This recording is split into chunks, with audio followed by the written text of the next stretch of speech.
पर जी जब इंसान का जन्म होता है उसी समय तय हो जाता है कि कब ये व्यक्ति अच्छे कर्म करेगा कब बुरे। नहीं क्या नहीं नाम नहीं नहीं नहीं, गलत गलत गलत गलत।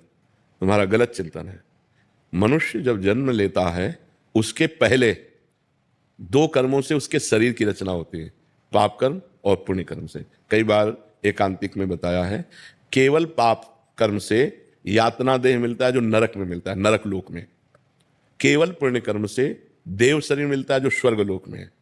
पाप और पुण्य दोनों को मिश्रित करके मनुष्य लोक में जन्म मिलता है। उसका परिणाम होता है समय पर सुख मिलना या दुख मिलना। समय समय पर सुख दुख अनचाहे ढंग से वो अपने आप आएगा। अब पाप कर्म करना और पुण्य कर्म करना, इसकी छूट है तुम्हारे ऊपर। अब तुम प्रारब्ध से प्रेरित होकर पाप कर्म नहीं करोगे, वासना से प्रेरित होकर पाप कर्म करोगे।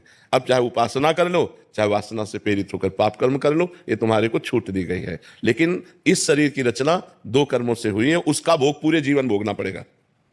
जैसे हम उपासना कर रहे हैं लेकिन हमारा कोई कर्म बिगड़ा रहा तो दोनों किडनी फेल है। तो अब ये शरीर का कर्म है। पूर्व जन्म के शरीर में जो हमने पाप कर्म किए उससे इस शरीर का निर्माण हुआ, और इस शरीर के माता के गर्भ से ही किडनी में दोष था, वो जो पॉलिसिस्ट किडनी कहते हैं वो वैसे। तो समझ पा रहे हैं आप ना, हमें कर्म करने के लिए स्वतंत्रता है। हम पाप कर्म कर सकते हैं या पुण्य कर्म कर सकते हैं।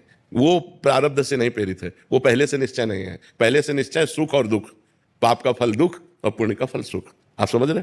नहीं तो जैसे पाप का फल दुख है तो वर्तमान में पाप कर रहा है लेकिन वो सुखी है, क्योंकि उसके पूर्व पुण्य का फल उसको मिल रहा है। वर्तमान में कोई पुण्यात्मा धर्मात्मा है लेकिन वो दुख भोग रहा है, क्योंकि उसके पूर्व के पाप का फल उसे भोगने को मिल रहा है। समझ पा रहे हैं आप?